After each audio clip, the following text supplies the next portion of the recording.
ಒಬ್ಬ ಮಗ software engineer, ಇನ್ನೊಬ್ಬ ಮಗ ಮನೆಯಲ್ಲಿ ಕೃಷಿ ಮಾಡ್ತಿದ್ದಾನೆ. ಆದ್ರೆ ನಮ್ಮ ಮನೆಯಲ್ಲಿ ಬಂದ ಎಲ್ಲರಿಗೂ ನಮ್ಮ ಅಮ್ಮ ಮತ್ತೆ ಅಪ್ಪ ಬರೇ ನನ್ನ ಮಗ ಡೆಟ್ರಾಯ್ಟ್ ಅಲ್ಲಿ ಇದ್ದಾನೆ, ಅವನು ಲಾಸ್ ಏಂಜಲೀಸ್ ಅಲ್ಲಿ ಇದ್ದಾನೆ, ನ್ಯೂಯಾರ್ಕ್ ಅಲ್ಲಿ ಇದ್ದಾನೆ ಅಂತ ಅವನ ಬಗ್ಗೆ ಹೇಳ್ತಾರೆ ವಿನಃ ದಿವಸ ಇವರು ಅದನ್ನ ಶುಶ್ರೂಷೆ ಮಾಡುವಂತ ಒಬ್ಬ ಕೃಷಿಕ ಹುಡುಗನ ಬಗ್ಗೆ ಮಾತೇ ಆಡಲ್ಲ. ಸೊ ಒಂದೇ ತಾಯಿಯ ಹೊಟ್ಟೆಯಲ್ಲಿ ಹುಟ್ಟಿದ ಅವನು ಈ ಬಿಕೇಮ್ ಅನ್ಟಚಬಲ್.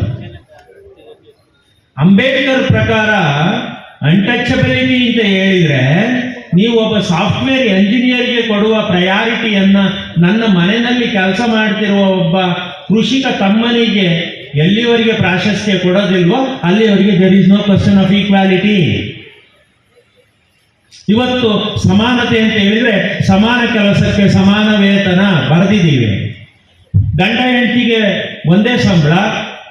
ಆದ್ರೆ ಗಂಡ ಹೆಂಡತಿ ಇಬ್ರು ಟೀಚರ್ಸ್, ಆದ್ರೆ ಹೆಂಡತಿಯ ATM ಕಾರ್ಡ್ ಗಂಡನ ಜೋಬಲ್ಲೇ ಇದೆ. ಇವತ್ತು ಹೆಂಡತಿಗೆ ಎಲ್ಲಿಯವರೆಗೆ ಅವಳು ದುಡಿದ ಹಣವನ್ನ ಅವಳೇ ತೀರ್ಮಾನ ಮಾಡಿ ಖರ್ಚು ಮಾಡೋದಕ್ಕೆ ಸಾಧ್ಯವಿಲ್ವೋ ಅಲ್ಲಿಯವರೆಗೆ there is no question of gender equality.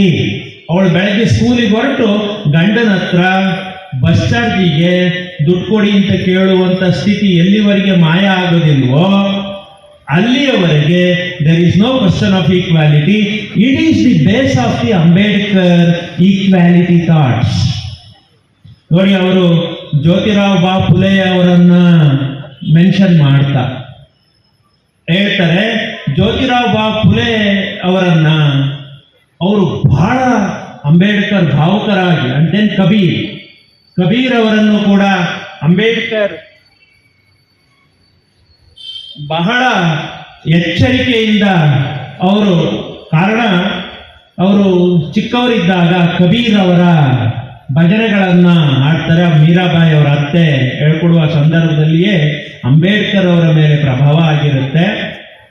ಆದರೆ ಇಲ್ಲಿ ಅಂಬೇಡ್ಕರ್ಗೆ ಹಲವಾರು ಪ್ರಶ್ನೆಗಳು ಎದುರಾಗ್ತದೆ. ನೋಡಿ, ಎಲ್ಲಿ ಅಂಬೇಡ್ಕರ್, ನಾನು ಇಲ್ಲಿ ಬುದ್ಧ ಮಹಾತ್ಮರ ಸನ್ನಿಧಿಯಲ್ಲಿ ಹೇಳೋದಾದ್ರೆ, why Ambedkar have selected only Buddhism. ನೋಡಿ, ಅಂಬೇಡ್ಕರ್ ಅವರು ಒಂದು ಮಾತನ್ನು ಹೇಳ್ತಾರೆ, ನಾನು ಹಿಂದುವಾಗಿ ಹುಟ್ಟೋದನ್ನ ತಪ್ಪಿಸಲಿಕ್ಕೆ ಸಾಧ್ಯ ಇರಲಿಲ್ಲ, ಆದರೆ ನಾನು ಹಿಂದುವಾಗಿ ಸಾಯಲ್ಲ. ಇದು ಒಂದು ರೀತಿ ಸ್ಲೋಗನ್ ರೀತಿ ಇದೆ. ಆದರೆ ಅಂಬೇಡ್ಕರ್ ಆ ತೀರ್ಮಾನಕ್ಕೆ ಬರಲಿಕ್ಕೆ ಕಾರಣ ಏನು? ಅದೇ ಅಂಬೇಡ್ಕರ್ ದಿನಮಾನದಲ್ಲಿ ಜನಿಸಿದಂತಹ ಬೇರೊಬ್ಬ ಹಿಂದೂ ಆ ತೀರ್ಮಾನವನ್ನ ತಗೊಳ್ಳಿಕ್ಕೆ ಆಗಲಿಲ್ಲ. ಯಾಕೆ ಅಂತ ನೋಡಿದಾದ್ರೆ ಇಲ್ಲಿ ಅಂಬೇಡ್ಕರ್ ತುಂಬಾ ಗ್ರೇಟ್ ಆಗೋದು ಯಾಕೆ ಅಂತ ಹೇಳಿದ್ರೆ, ಅವ್ರು ಏನನ್ನೆಲ್ಲ ಅನುಭವಿಸಿದ್ರು ಅದೆಲ್ಲದಕ್ಕೂ ಪ್ರತಿಕ್ರಿಯಿಸಿದ್ರು ಅಂಬೇಡ್ಕರ್. ಯಾವ ಒಬ್ಬ ವ್ಯಕ್ತಿ ಮಹಾತ್ಮನಾಗ್ತಾನೆ ಅಂತ ಹೇಳಿದ್ರೆ, ಮಹಾತ್ಮನಾಗ್ಲಿಕ್ಕೆ ಸಾಧ್ಯ ಇದೆ ಅಂತ ಹೇಳಿದ್ರೆ, ಅವನು ಏನೇನೆಲ್ಲ ಅನುಭವಿಸ್ತಾನೆ ಅದು ಎಲ್ಲದಕ್ಕೂ ಪ್ರತಿಕ್ರಿಯಿಸುವ ಬುದ್ಧಿವಂತಿಕೆ, ಧೈರ್ಯ, ಅದೆಲ್ಲದರ ಜೊತೆ ತಾಳ್ಮೆ ಇದ್ದವನು ಮಾತ್ರ ಮಹಾತ್ಮರಾಗಲಿಕ್ಕೆ ಸಾಧ್ಯ. ನೋಡಿ, ಅಂಬೇಡ್ಕರ್ಗೆ ಆದಂತಹ ಎಲ್ಲ ಅವಮಾನಗಳಿಗೆ ಅವರು ಪ್ರತಿಕ್ರಿಯಿಸಿದರು. ನೋಡಿ, ಕಳಾರಮ್ಮ ಟೆಂಪಲ್ ಮೂಮೆಂಟ್ ಇರ್ಬೋದು, ಚೌದರ್ ಟ್ಯಾಂಕ್ ಮೂಮೆಂಟ್ ಇರ್ಬೋದು, ಅಲ್ಲೆಲ್ಲ ಅಂಬೇಡ್ಕರ್ ಅವರ ಮೇಲೆ ಮಾರಣಾಂತಿಕ ಹಲ್ಲೆಗಳಾಗ್ತವೆ. ನೋಡಿ, ರಾಮ್ಸೆ ಮ್ಯಾಕ್ಡೊನಾಲ್ಡ್ ಅವರ ಹತ್ರ ಲಂಡನ್ನಲ್ಲಿ ಅಂಬೇಡ್ಕರ್ ನಡೆಸುವ ಸಂಭಾಷಣೆ ಇದೆಯಲ್ಲ, ಇಟ್ ವಾಸ್ ವೆರಿ ಬ್ಯೂಟಿಫುಲ್. ನೀವು ಅದನ್ನ ಓದ್ತಾ ಹೋದ್ರೆ ಅಂಬೇಡ್ಕರ್ಗೆ ಒಬ್ಬ ಬ್ರಿಟಿಷ್ ಅಧಿಕಾರಿ ಪ್ರಶ್ನೆ ಮಾಡ್ತಾನೆ, ಬಾಬಾ ಸಾಹೇಬ್, ನೀವು ಯಾಕೆ ಇಷ್ಟೊಂದೆಲ್ಲ ರಿಸ್ಕ್ ತಗೊಳ್ತಿದ್ದೀರಿ ಅಂತ ಅನ್ಸುತ್ತೆ, ನೀವು ಯಾಕೆ ಇಷ್ಟ ತನಕ ಓದೋದು, ಆಗ ಮಾಡೋದು ಅಂತ ಹೇಳಿದ್ರೆ ಅಂಬೇಡ್ಕರ್ ಹೇಳ್ತಾರೆ, ನೋಡಿ, ನನ್ನ ಜನ ಮಲಗಿದ್ದಾರೆ, ನಾನು ಎದ್ದಿದ್ದೀನಿ. ಅದು ಇನ್ನೂ ತುಂಬ ದೊಡ್ಡ ಕಥೆ ಇದೆ, ಅದನ್ನ ಶಾರ್ಟ್ ಮಾಡಿ ಹೇಳೋದಾದ್ರೆ, ನನ್ನ ಜನ ಮಲಗಿದ್ದಾರೆ, ಹಾಗಾಗಿ ನಾನು ಎದ್ದಿರಲೇಬೇಕಾದ ಅನಿವಾರ್ಯತೆ ಇದೆ ಅಂತ ಹೇಳ್ತಾರೆ. ಅದಕ್ಕೆ ಅವರು ಕೊಡುವ ಕಾರಣ ಏನು ಅಂತ ಹೇಳಿದ್ರೆ, ನನ್ನ ಜನರಲ್ಲಿ ಈ ಸಮಾನತೆಯ ಕಿಚ್ಚನ್ನು ಹಚ್ಚಿಸಬೇಕು ಅನ್ನುವಂಥದ್ದು ಅಂಬೇಡ್ಕರ್ ಅವರ ನಿಲುವಾಗಿತ್ತು. ಅದಕ್ಕಾಗಿ ಅಂಬೇಡ್ಕರ್ ಬುದ್ಧಿಸಮ್ ಅನ್ನ, ಸ್ಪೆಷಲಿ ಬುದ್ಧನನ್ನು ಸೆಲೆಕ್ಟ್ ಮಾಡ್ತಾರೆ. ಯಾಕೆ why Ambedkar had selected Buddha ಅಂತ ಹೇಳಿದ್ರೆ, ಅಂಬೇಡ್ಕರ್ ಅವರಿಗೆ ಅರ್ಜುನರಾವ್ ಕಿರ್ಲೋಸ್ಕರ್ ಅವರು ಮೆಟ್ರಿಕ್ಯುಲೇಷನ್ ಪಾಸ್ ಮಾಡಿದಾಗ ಒಂದು ಪುಸ್ತಕ ಕೊಟ್ಟಿರ್ತಾರೆ ಅವರಿಗೆ. ಆ ಪುಸ್ತಕ ನಾವಾಗಿದ್ರೆ, ನಾನು SLC ಕೊಟ್ಟಿದ್ರೆ ಅದನ್ನು ತಗೊಂಡೋಗಿ ಮನೆಗೆ ಇಟ್ಬಿಡ್ತಿದ್ದೆ ನಾನು. ಆದರೆ ಅಂಬೇಡ್ಕರ್ಗೆ ಅವತ್ತೇ ಒಂದು ದೊಡ್ಡ ಸೀರಿಯಸ್ನೆಸ್ ಇತ್ತು. ಆ ಪುಸ್ತಕವನ್ನು ಆ ಏಜಲ್ಲೇ 14 ವರ್ಷದವರಿದ್ದಾಗಲೇ ಓದಿದ್ರು, ಅದನ್ನು ಹೆಮ್ಮರವಾಗಿ ಬೆಳೆಸಿದ್ರು. ನಾವಿವತ್ತಿಲ್ಲೆಲ್ಲ ಕೂತಿದ್ದೀವಿ ಅಂತ ಹೇಳಿದ್ರೆ, ಅವತ್ತು ಅಂಬೇಡ್ಕರ್ ಅವರಿಗೆ ಸಿಕ್ಕಂತಹ ಒಂದು ಪುಸ್ತಕ, ಅಂಬೇಡ್ಕರ್ ಅವರ ಮೇಲೆ ಬುದ್ಧಿಸಮ್ನ ಪ್ರಭಾವ ಆಯಿತು. ಅಂಬೇಡ್ಕರ್ ಬಹಳ ಸೂಕ್ಷ್ಮವಾಗಿ ಹೇಳ್ತಾರೆ, ವೈ ಬುದ್ಧಿಸಮ್ ಅಂತ, ನೀವು ಬೌದ್ಧ ಧರ್ಮಕ್ಕೆ ಯಾಕೆ ಹೋದ್ರಿ ಅಂತ.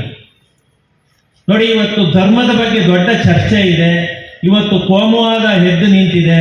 ಭಾರತದಲ್ಲಿ ಮಾತ್ರ ಅಲ್ಲ, ಇವತ್ತು ಇಡೀ ಜಗತ್ತೇ ಕೋಮುವಾದದಲ್ಲಿ ಎದ್ದು ನಿಂತಿದೆ. ಮುಂದೇನಾದರೂ 3ನೇ ಮಹಾಯುದ್ಧ ಅಂತ ಆದರೆ ಅದು ಧರ್ಮದ ಕಾರಣಕ್ಕಾಗಿಯೇ ಅನ್ನುವಂಥ ಎಲ್ಲ ಸೂಚನೆಗಳು ಇವತ್ತು ಸಿಕ್ಕಿದೆ. ಜೆರುಸಲೆಂನ ಸಮಸ್ಯೆಗಳನ್ನು ನಾವು ನೋಡೋದಾದರೆ ಸುನ್ನಿ, ಶಿಯಾ, ಕ್ಯಾಥಲಿಕ್ಕು, ಪ್ರಾಟೆಸ್ಟೆಂಟ್ಸು, ಇವತ್ತು ಎಲ್ಲ ದೇಶಗಳು ಕೂಡ ಇನ್ಕ್ಲೂಡಿಂಗ್ ನಾವು ಆ ಧರ್ಮದ ಕಾರಣಕ್ಕೇ ನಾವು ಮಾಡಿರುವ 3 ಯುದ್ಧಗಳು ಧರ್ಮದ ಕಾರಣಕ್ಕೆ. ಪಾಕಿಸ್ತಾನದ ಜೊತೆ ಮಾಡಿರುವ 2 ಯುದ್ಧಗಳಾಗ್ಬೋದು, ಚೀನಾದ ಜೊತೆಗೆ ದಲೈಲಾಮನ ಕಾರಣಕ್ಕಾಗಿ ನಾವು ಮಾಡಿದಂಥ ಯುದ್ಧಗಳಾಗಿರ್ಬೋದು. ಧರ್ಮ ಅನ್ನೋದು ಅಷ್ಟು ಸೂಕ್ಷ್ಮ. ಅದಕ್ಕೆ ನಾನು ಬುದ್ಧಿಸಮ್ ಅನ್ನು ಯಾಕೆ ಸೆಲೆಕ್ಟ್ ಮಾಡ್ತೀನಿ ಅಂತ ಹೇಳಿದ್ರೆ, ಅವ್ರು ಹೇಳಿದ್ದು ಬುದ್ಧನ ಧಮ್ಮದಲ್ಲಿ ಏನಿದೆ ಅಂತ ಹೇಳಿದ್ರೆ ಸಾಮಾಜಿಕ ನ್ಯಾಯ ಇದೆ, ಹಂಗಾಗಿ ನಾನು ಬುದ್ಧಿಸಮ್ ಅನ್ನ ಸೆಲೆಕ್ಟ್ ಮಾಡಿದ್ದೀನಿ ಅಂತ ಅಂಬೇಡ್ಕರ್ ಹೇಳ್ತಾರೆ. ಧಮ್ಮ ಅಂತ ಬಂದ ತಕ್ಷಣನೇ, ಸೋಷಿಯಲ್ ಜಸ್ಟಿಸ್ ಅಂತ ಹೇಳಿದ ತಕ್ಷಣನೇ ನಮ್ಮ ಆಧುನಿಕ ಸಿದ್ಧಾಂತಗಳು ಏನು ಹೇಳ್ತವೆ ಅಂತ ಹೇಳಿದ್ರೆ, ಮೇಲ್ಜಾತಿಯವರಿಂದ ಕೆಳಜಾತಿಯವರನ್ನ, ಶ್ರೀಮಂತರಿಂದ ಬಡವರನ್ನ ಸಂರಕ್ಷಣೆ ಮಾಡುವುದು. ಅಂಬೇಡ್ಕರ್ ಪ್ರಕಾರ ವಾಟ್ ಈಸ್ ಸೋಷಿಯಲ್ ಜಸ್ಟಿಸ್ ಅಂತ ಹೇಳಿದ್ರೆ, protection of the weaker sections, ದುರ್ಬಲ ವರ್ಗದವರನ್ನು ರಕ್ಷಣೆ ಮಾಡೋದು. ದುರ್ಬಲ ವರ್ಗದವರು ಅಂದ್ರೆ ಯಾರು? ಅವ್ರ ಪ್ರಕಾರ ಫಸ್ಟ್ ಮಹಿಳೆ, ಮಕ್ಕಳು, ವಯೋವೃದ್ಧರು, ಆ ನಂತರದಲ್ಲಿ ಸಾಮಾಜಿಕವಾಗಿ ಆರ್ಥಿಕವಾಗಿ ತುಳಿತಕ್ಕೆ ಒಳಗಾದಂಥವರು. ಸೊ ಇವನು ಯಾವ ಜಾತಿನೋ ಯಾವ ಧರ್ಮನೋ, ಅವನು ಅಮೇರಿಕನ್ನೋ ಇಂಡಿಯನ್ನೋ ಗೊತ್ತಿಲ್ಲ ಅಂಬೇಡ್ಕರ್ಗೆ. ಇವರೆಲ್ಲರನ್ನು ರಕ್ಷಣೆ ಮಾಡಬೇಕು. ಅದು ಅಂಬೇಡ್ಕರ್ ಅವರ ಪ್ರಕಾರ ಸಾಮಾಜಿಕ ನ್ಯಾಯ. ಇದನ್ನ ನಮಗೆ 2000 ವರ್ಷಗಳ ಹಿಂದೆ ಕೊಟ್ಟಂಥವರು ಬುದ್ಧ.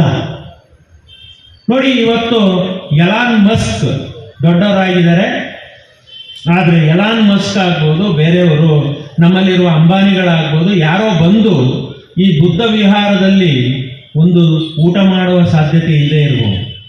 ಆದರೆ ಅವತ್ತಿನ ಒಂದು ದೊಡ್ಡ ಸಾಮ್ರಾಜ್ಯಕ್ಕೆ ಚಕ್ರವರ್ತಿಯ ಮಗನಾಗಿದ್ದಂಥ ಬುದ್ಧ ಅವೆಲ್ಲವುಗಳನ್ನು ಕೂಡ ತ್ಯಜಿಸಿ ಏಕಾಂತಕ್ಕೆ ಬಂದಿದ್ದನ್ನ ಅಂಬೇಡ್ಕರ್ ಬೇರೆ ರೀತಿಯೇ ನೋಡ್ತಾರೆ. ಎಲ್ಲ ಐಷಾರಾಮವನ್ನ ತೊರೆದು ಬಂದಂತಹ ಮಹಾನ್ ಬುದ್ಧ ಆ ನಂತರದಲ್ಲಿ ಅವರು ತೊಡಗಿಸಿಕೊಂಡಂತಹ ರೀತಿ, ಮತ್ತೆ ಯಾವುದೇ ಪ್ರಚಾರ ಇರಲಿಲ್ಲ, ಅವರು ಯಾವುದೇ ರೀತಿಯ ಪ್ರಚಾರಗಳಿಲ್ಲದೆ ಆ ಬುದ್ಧ ಕಂಡುಕೊಂಡಂತಹ ಸತ್ಯಗಳೇನಿದೆ ಅದು ಬಹಳ ಮುಖ್ಯ. ನೋಡಿ, ನಾವಿಲ್ಲಿ ನೆರೆದಿರುವಂತ ಎಲ್ಲರೂ ಬುದ್ಧರಾಗುವ ಸಾಧ್ಯತೆಗಳಿದೆ. ನಾವು ನಾಳೆನೇ ಡೂಪ್ಲೆಕ್ಸ್ ಮನೆ ಕಟ್ಟಬಾರ್ದು ಅಂತ ಯೋಚನೆ ಮಾಡಿದ್ರೆ, ನಾಳೆನೇ ನಾವು ಬೆಂಚ್ ಕಾರ್ ನಮಗೆ ಬೇಡ ಅಂತ ಪ್ರತಿಜ್ಞೆ ಮಾಡಿದ್ರೆ, ನಾವು ನಾಳೆನೇ ಯಾವುದೋ ಒಂದು 5 ಸ್ಟಾರ್ ಹೋಟೆಲಲ್ಲಿ ನಾನು ಹೋಗಿ ಊಟ ಮಾಡಬಾರ್ದು ಅನ್ನುವಂಥ ಒಂದು ಸಣ್ಣ ಆಲೋಚನೆಯನ್ನು ಮಾಡಿದರೆ, ಖಂಡಿತವಾಗಿಯೂ ನಾನೊಬ್ಬ ದೊಡ್ಡ ಮಹಾನ್ ಬೌದ್ಧನಾಗುವ ಕಡೆಗೆ ಯೋಚನೆ ಮಾಡ್ತಿದ್ದೀನಿ ಎನ್ನುವಂತಹ ಆಲೋಚನೆ ಯಾರ್ದು ಅಂತ ಹೇಳಿದರೆ ಅಂಬೇಡ್ಕರ್ ಅವರು. ಬುದ್ಧನನ್ನ ಅವರು ಅಷ್ಟು ಸುಲಭವಾಗಿ ಅಂಬೇಡ್ಕರ್ ಕೊಟ್ಟಂತಹ ಜಸ್ಟಿಫಿಕೇಶನ್ ಬೇರೆ. ನೋಡಿ, ನಾವು ಸತ್ಯ, ಅಹಿಂಸೆ, ಪ್ರಾಮಾಣಿಕತೆ ಈ ವಿಷಯಗಳಿಗೆ ಅಂಬೇಡ್ಕರ್ ಅವರ ವ್ಯಾಖ್ಯಾನಗಳೇ ಬೇರೆ. ನೋಡಿ, ಅಂಬೇಡ್ಕರಿಗೆ 2 ಶಕ್ತಿ ಇತ್ತು. ಒಂದು ಭಾರತದಂತಹ ಒಂದು ಸಾಂಪ್ರದಾಯಿಕ ಜಾತಿ ವ್ಯವಸ್ಥೆಯನ್ನೊಳಗೊಂಡಂತಹ ಪ್ರಾಯೋಗಿಕ ಜ್ಞಾನ, ಇನ್ನೊಂದು ಇದಕ್ಕೆ ತದ್ವಿರುದ್ಧವಾದಂತಹ ಪಶ್ಚಿಮದ ಸಿದ್ಧಾಂತಗಳು ಕೊಟ್ಟಂತಹ ಉದಾರವಾದದ ಜ್ಞಾನ ಎರಡೂ ಇತ್ತು. ಆದರೆ ಇವೆರಡನ್ನೂ ಸಿಂಥಸೈಸ್ ಮಾಡಿದ ವ್ಯಕ್ತಿ ಜಗತ್ತಲ್ಲಿ ಯಾರಾದರೂ ಇದ್ರೆ ದಟ್ ಈಸ್ ಅಂಬೇಡ್ಕರ್ ಅವರು.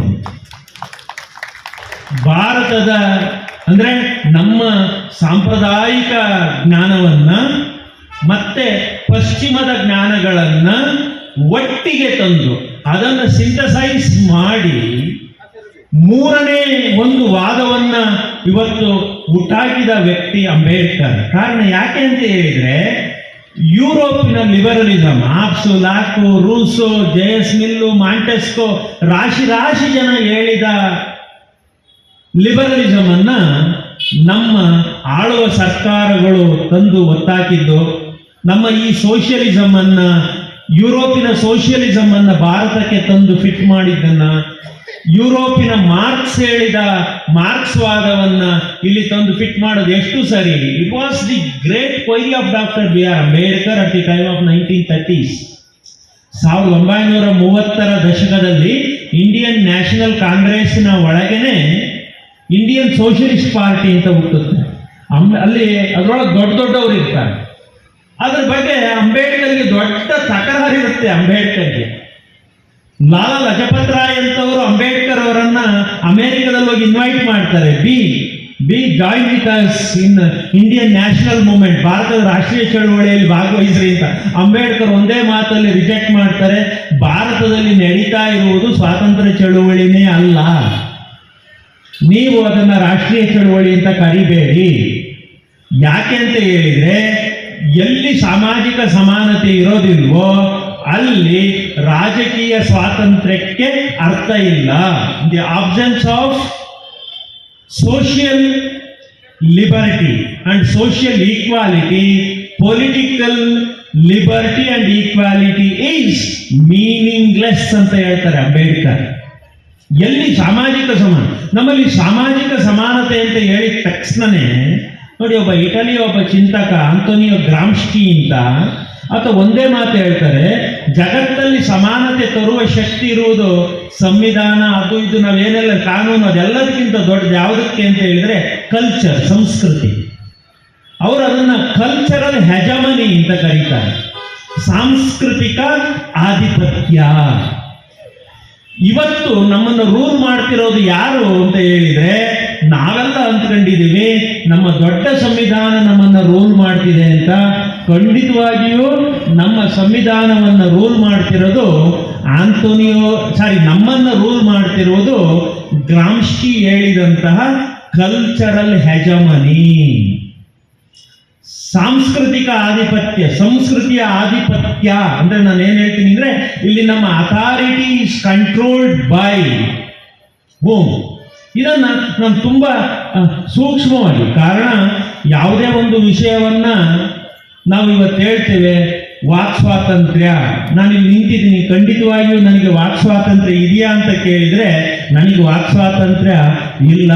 ಕಾರಣ ನನ್ನ ಸುತ್ತ KCSR ಇದೆ. KCSR ಇದೆ. KCSR, ನಾನೊಬ್ಬ ರಾಜ್ಯ ಸರ್ಕಾರಿ ನೌಕರ, ನನಗೆ ಈಗ ಅನ್ನಿಸಿದ್ದನ್ನ ಏನಾದರೂ ಒಂದನ್ನ ಅತ್ಯಂತ ಪಾರದರ್ಶಕವಾಗಿ ನನ್ನ ಓದಿನ ಹಿನ್ನೆಲೆ ಅಥವಾ ನನ್ನ ಅನುಭವದ ಹಿನ್ನೆಲೆಯಲ್ಲಿ ಮಾತನಾಡುವ ಸ್ವಾತಂತ್ರ್ಯ ಇದೆಯಾ ಅಂತ ಹೇಳಿದ್ರೆ ನನ್ನ ಪ್ರಕಾರ ಖಂಡಿತ ಇಲ್ಲ ಅಂತ. ಇದು ನನ್ನ ಮಿತಿನೂ ಇರಬಹುದು. ಕಾರಣ ಆ KCSR ಅನ್ನೋದು ಒಂದು ಸಂಸ್ಕೃತಿ, ಅದರ ಮೇಲೆ ಯಜಮಾನಿಕೆ ಸಂಸ್ಕೃತಿ ಇದೆ. ಏನು ಬೇಡರಿ, ನಮ್ಮ ವಿಧಾನಸೌಧದಲ್ಲಿ ಪ್ರಮಾಣ ವಚನ ಆದ ತಕ್ಷಣನೇ ಕ್ಯಾಬಿನೆಟ್ ಮೀಟಿಂಗ್ ಆಗಬೇಕು. ಕ್ಯಾಬಿನೆಟ್ ಮೀಟಿಂಗ್ ಆದ ತಕ್ಷಣನೇ ಅಲ್ಲಿ ಯಾರೇ XYZ ಮುಖ್ಯಮಂತ್ರಿ ಆದ ತಕ್ಷಣನೇ ಅವ್ರ ಕೆಲಸ ಶುರು ಮಾಡಬೇಕು. ನೀವು 1947ರಿಂದ ಇಲ್ಲಿವರೆಗೆ ನಮ್ಮಲ್ಲಿ ಅಲ್ಲಿ ಪ್ರಭುತ್ವವನ್ನ ಹಿಡಿದಿರೋರು ಪ್ರಮಾಣ ವಚನ ಸ್ವೀಕರಿಸಿದ 2-3 ದಿವಸ ವಿಧಾನಸೌಧವನ್ನ ಬಿಟ್ಟು ಫಸ್ಟ್ ಸಿದ್ಧಗಂಗಾ ಮಠ, ಆಮೇಲೆ ಇನ್ನೊಂದು ಮಠ, ಆಮೇಲೆ XYZ ಪ್ರಭುತ್ವವನ್ನು ನಿಯಂತ್ರಿಸ್ತಿರುವುದು ಸಂಸ್ಕೃತಿ. ನಾವು ಅದು ಕೋಮುವಾದ ಅಂತಿರೋ, ಜಾತಿ ಅಂತ ಕರಿತೀವೋ ಅಥವಾ ಅದನ್ನೇನಂತ ಕರಿತೀವೋ ಗೊತ್ತಿಲ್ಲ. ಎಲ್ಲಿಯವರೆಗೆ ಈ ಸಂಸ್ಕೃತಿಯ ಬದಲಾಗಬೇಕು, ಕ್ಯಾಬಿನೆಟ್ ಮಿನಿಸ್ಟರ್ ಯಾರಾಗಬೇಕು, ಯಾರಿಗೆ ಯಾವ ಖಾತೆ ಕೊಡಬೇಕು, ಬೆಳಗ್ಗಿಂದ ಸಂಜೆಯವರೆಗೆ ಮಾಧ್ಯಮಗಳಲ್ಲಿ ಬರೋದು ಪ್ಲಸ್ ಅಂತ ಬರುತ್ತೆ, ಆದರೆ ಬೆಳಗ್ಗೆ ಅಲ್ಲಿ ಮೈನಸ್ ಆಗಿರುತ್ತೆ. ಕಾರಣ ಅವೆಲ್ಲವೂ ಕೂಡ ಪ್ರಭುತ್ವದಿಂದ ತೀರ್ಮಾನಿಸಲಾಗುತ್ತಿಲ್ಲ. ಅವುಗಳನ್ನು ತೀರ್ಮಾನಿಸುತ್ತಿರುವುದು ಒಂದು ಸಾಂಸ್ಕೃತಿಕ ಆಧಿಪತ್ಯ ಅಂತ ನಾವೇನು ಕರಿತೀವಿ, ಅದು ಇವತ್ತು ತೀರ್ಮಾನಿಸ್ತಾ ಇದೆ. ಇದನ್ನ ತುಂಬ ಸೂಕ್ಷ್ಮವಾಗಿ ನಾವು ಅರ್ಥಬೇಕಿದೆ. ನಮ್ಮ ಹೋರಾಟ ಯಾವುದರ ವಿರುದ್ಧ ಇರಬೇಕಾಗ್ತದೆ ನೋಡಿ. ಅಂಬೇಡ್ಕರ್ ಅನುಭವಿಸಿದ್ದಕ್ಕೆ ಪ್ರತಿಕ್ರಿಯಿಸಿದ ರೀತಿಯಲ್ಲಿ ಅವರ ಕಾಲಮಾನದವರೆಲ್ಲರೂ ಪ್ರತಿಕ್ರಿಯಿಸಿದ್ದಿದ್ರೆ, ಅಂಬೇಡ್ಕರ್ ಒಬ್ಬರು ಪ್ರತಿಕ್ರಿಯಿಸಿದ್ದಕ್ಕೆ ಇವತ್ತು ಮೈಸೂರಿನ ಆರ್ಟ್ ಆಫ್ ದಿ ಸಿಟಿನಲ್ಲಿ ಪುರುಷೋತ್ತಮ್ ಸರ್ ಅವರ ನೇತೃತ್ವದಲ್ಲಿ ಇಂಥ ಒಂದು ದೊಡ್ಡ ಕಾರ್ಯಕ್ರಮ ಮಾಡೋಕ್ಕಾಗ್ತಾ ಇದೆ. ಅಂಥದ್ದು ಆ ಸಂದರ್ಭದ ಕೋಟ್ಯಾಂತರ ಜನ ಪ್ರತಿಕ್ರಿಯಿಸಿದರೆ, ಅಥವಾ ಇವತ್ತಿನ ನಮ್ಮ 140 ಕೋಟಿ ಜನನೂ ಪ್ರತಿಕ್ರಿಯೆ ಕೊಟ್ಟಿದ್ದೇ ಆದರೆ ಅತ್ಯಂತ ವೇಗದಲ್ಲಿ ನಮ್ಮ ಸಾಂಸ್ಕೃತಿಕ ಬದಲಾವಣೆಗಳನ್ನು ತರಲಿಕ್ಕೆ ಸಾಧ್ಯ. ಎಲ್ಲಿಯವರೆಗೆ ನನ್ನ ಸಂಸ್ಕೃತಿಯಲ್ಲಿ ಬದಲಾವಣೆ ತರಕ್ಕೆ ಸಾಧ್ಯ ಇಲ್ವೋ ಅಲ್ಲಿವರೆಗೆ ನಾವು ಖಂಡಿತವಾಗಿಯೂ ಬಾಬಾ ಸಾಹೇಬ್ ಅಂಬೇಡ್ಕರ್ ಕೊಟ್ಟಿರುವಂತಹ ಸಂವಿಧಾನದಲ್ಲಿರುವ ಆ ಮೂಲಭೂತ ಹಕ್ಕುಗಳನ್ನು ಆಸ್ವಾದಿಸಲಿಕ್ಕೆ ಸಾಧ್ಯನೇ ಇಲ್ಲ. ನಮ್ಮ ಸಂಸ್ಕೃತಿ ಅಂತ ಹೇಳಿದ ತಕ್ಷಣ ಅದಕ್ಕೆ ದೊಡ್ಡ ವ್ಯಾಖ್ಯಾನನೇ ಇದೆ. ಏನು ಸಂಸ್ಕೃತಿ? It starts from the individual. ಯಾರಿಗೆ ಸ್ವಾತಂತ್ರ್ಯ ಇರಬೇಕು ಅನ್ನೋದೇ 800 ವರ್ಷ ಚರ್ಚೆ ನಡೀತು ಯುರೋಪಲ್ಲಿ. ಒಂದು ಸಮುದಾಯಕ್ಕಿರಬೇಕಾ, ಸಂವಿಧಾನಕ್ಕಿರಬೇಕಾ, ವ್ಯಕ್ತಿಗಿರಬೇಕಾ, ಅಥವಾ ಯಾರಿಗೂ ಇರದೇ ಬೇಡವಾ ಅನ್ನುವ ಚರ್ಚೆಗಳೇ ನಡೆದು ಇನ್ನೂ ತೀರ್ಮಾನಕ್ಕೆ ಬರಲಿಲ್ಲ ನಾವು. ಆದರೆ ನಮ್ಮ ಪ್ರಕಾರ ಅಂದರೆ ನಾವು ಇವತ್ತು ಎಚ್ಚೆತ್ಕೊಳ್ಬೇಕಾಗಿರುವುದು, ನಾನು ಆಗಲೇ ಏನು ಹೇಳಿದ್ನಲ್ಲ, ಸೆಲ್ಫ್ ರೆಸ್ಪೆಕ್ಟ್, ಮೆಚುರಿಟಿ ಅಂತ ನಾವು ಹೇಳಬೇಕಾಗುತ್ತೆ. ಪ್ರಬುದ್ಧತೆ ಬೇಕಿವತ್ತು ನಮಗೆ. ನಾವು ಎಲ್ಲಿಯವರೆಗೆ ಈ ಲೌಕಿಕ ಬಂಡವಾಳಶಾಹಿ ವ್ಯವಸ್ಥೆ ಆಧಾರಿತ ಈ ಲೌಕಿಕ ಜಗತ್ತಿನಿಂದ ಹೊರಬರಲ್ವೋ ಅಲ್ಲಿಯವರೆಗೆ ನಾನೊಬ್ಬ ಅಂಬೇಡ್ಕರ್ವಾದಿ ಆಗಲಿಕ್ಕೆ ಸಾಧ್ಯನೇ ಇಲ್ಲ. ಕಾರಣ ಅದನ್ನು ನಮ್ಮಲ್ಲಿ ಯಾರು ಮಾಡಲೇ ಇಲ್ವ, ನಮ್ಮಲ್ಲಿ ಮಾಡಿ ತೋರಿಸಿದ್ದಾರೆ. ಅಬ್ದುಲ್ ಕಲಾಂ ಅಂತವರು ಮಾಡಿ ತೋರಿಸಿದ್ದಾರೆ. 2 ಕೋಟಲ್ಲಿ ರಾಷ್ಟ್ರಪತಿ ಆದರು. ಅಬ್ದುಲ್ ಕಲಾಂ ರಾಷ್ಟ್ರಪತಿ ಆಗಿದ್ರಿಂದ ಅವ್ರ ಹೆಸರೇನು ಜಾಸ್ತಿ ಆಗಲಿಲ್ಲ, ಆದರೆ ಅವರು ರಾಷ್ಟ್ರಪತಿ ಆಗಿದ್ರಿಂದ ಆ ರಾಷ್ಟ್ರಪತಿ ಹುದ್ದೆಯ ಗೌರವ ಜಾಸ್ತಿ ಆಯಿತು. ಕಾರಣ ಅವರ ಸೆಲ್ಫ್ ರೆಸ್ಪೆಕ್ಟ್. ಆದರೆ ನಾವಿವತ್ತು ಅಂಬೇಡ್ಕರ್ ವಿಷಯದಲ್ಲಿ ಸೋಲ್ತಿದ್ದೀವಿ. ನಮ್ಮನ್ನು ಸೋಲಿಸುತ್ತಿರುವುದು ಒಂದು ಸಂಸ್ಕೃತಿ, ಅಂದರೆ ಈ ಸಮಕಾಲೀನ ಸಂದರ್ಭದ ಸಾಂಸ್ಕೃತಿಕ ಬೆಳವಣಿಗೆಗಳು ಒಂದಾದರೆ, ಮತ್ತೊಂದು ಅತ್ಯಂತ ದೊಡ್ಡ ಅಪಾಯಕಾರಿ ಮಟ್ಟಕ್ಕೆ ಬೆಳೆದು ನಿಂತಿರುವ ಬಂಡವಾಳಶಾಹಿ ವ್ಯವಸ್ಥೆ. ಏನು ಸರ್ ಬಂಡವಾಳಶಾಹಿ ವ್ಯವಸ್ಥೆ ಏನು? ಅಲ್ಲರಿ, ಒಂದು ಕೊತ್ತಂಬರಿ ಸೊಪ್ಪಿನ ಶೂಡ್ನಿಂದ ಹಿಡಿದು ಉಪ್ಪಿಂದ ಹಿಡಿದು ನೀವು ಕೊನೆಗೆ ಸಾಗಿಸುವ ಶವಪೆಟ್ಟಿಗೆ ನಿಂಬೆಣ್ಣುವರೆಗೆ ಇವತ್ತು ಮಲ್ಟಿನ್ಯಾಷನಲ್ಗಳು ಮಾರಾಟ ಮಾಡ್ತಾ ಇದ್ದಾವೆ ಅಂತ ಆದರೆ ನಮ್ಮ ಐಡೆಂಟಿಟಿ ಎಲ್ಲಿದೆ? Where is our identity? ನೀವೊಂದು ಮಾಲೊಳಗೆ ಹೋದರೆ ಹುಟ್ಟಿದ ಮಗುವಿಗೆ ಹಾಕುವ ಹಗ್ಗೀಸಿಂದ ಹಿಡಿದು ಕೊನೆಗೆ ಶವ ಸಂಸ್ಕಾರಕ್ಕೆ ಬಳಸುವ ವಿಭೂತಿಯವರೆಗೆ ಮಾಲೊಳಗೆ ಸಿಗುತ್ತೆ ಅಂತ ಆದರೆ ಅದರ ನಡುವೆ ಇರುವಂತಹ ನಮ್ಮ ಲಿಬರ್ಟಿ ಎಲ್ಲೋಯ್ತು? Where it is? ಅದನ್ನು ಹುಡುಕಬೇಕಾಗಿದೆ ನಾವು. ಅದನ್ನು ಹುಡುಕದ ಹೊರತು ಅಂಬೇಡ್ಕರ್ ಹೇಳಿದ ಜೀವನ ನಮ್ಮದಾಗಲಿಕ್ಕೆ ಸಾಧ್ಯ ಇಲ್ಲ. ನಾವು ಅಂಬೇಡ್ಕರ್ ವಾದಿಗಳಾಗಲಿಕ್ಕೆ ಸಾಧ್ಯನೇ ಇಲ್ಲ. ನಿಜವಾಗಿಯೂ ನಾವು ಬುದ್ಧರಿಗೆ, ಅಂಬೇಡ್ಕರಿಗೆ ಇತ್ಯಾದಿ ನಮ್ಮ ಮಹಾತ್ಮರುಗಳಿಗೆ ಏನಾದರೂ ಗೌರವ ಕೊಡಬೇಕು ಅಂತ ಹೇಳಿದರೆ ನಾವು ಸ್ವಾಭಿಮಾನವನ್ನು ಬೆಳೆಸ್ಕೊಳ್ಳೇಬೇಕಾಗಿದೆ. ಇವತ್ತು ನಮ್ಮ ನಡುವೆ ಬೇಕಾದಷ್ಟು ಜನ ಇದ್ದಾರೆ, ಅವರನ್ನು ನಾವು ಹುಚ್ಚರು ಅಂತ ಕರಿತೀವಿ. ಅವನು ಹುಚ್ಚ ಸರಿ ಇಲ್ಲ ಅಂತ. ಅವನು ಹುಚ್ಚ ಇಲ್ಲಪ್ಪ, ಅವನು ಕರೆಕ್ಟ್ ಇದ್ದಾನು. ಅವನು ಅರ್ಧ ಟೀ ಕುಡಿಸಿದ್ರು ಬೇಡಪ್ಪ ನನಗೆ ಅಂತ ಕುಡಿಯಲ್ಲ ಅವನು ಬೇರೆ ದುಡ್ಡಲ್ಲಿ. ಅವನು ಉಪವಾಸ ಇರಕ್ಕೆ ರೆಡಿ. ಟೀ ಕುಡಿಯಕ್ಕೆ ರೆಡಿ ಇಲ್ಲ. ನೆಂಟ್ರ ಮನೆ ಮದುವೆಗೆ ಕರೀತಾರೆ, ಅವನು ತೆಗಿರೋ ಬಟ್ಟೆ ಹಾಕ್ಕೊಂಡು ಹೋಗಕ್ಕೆ ರೆಡಿ, ಸಾಲ ಮಾಡಿ ಹೊಸ ಬಟ್ಟೆ ಹಾಕ್ಕೊಂಡು ಹೋಗಕ್ಕೆ ಅವನು ರೆಡಿ ಇಲ್ಲ. ಅವನು ಹುಚ್ಚ, ಸರಿ ಇಲ್ಲ ಅಂತ ಹೇಳ್ತೀವಿ, ನಿಜವಾಗ್ಲೂ ಅವನು ಸರಿ ಇದ್ದಾನೆ, ನಾವು ಸರಿ ಇಲ್ಲ.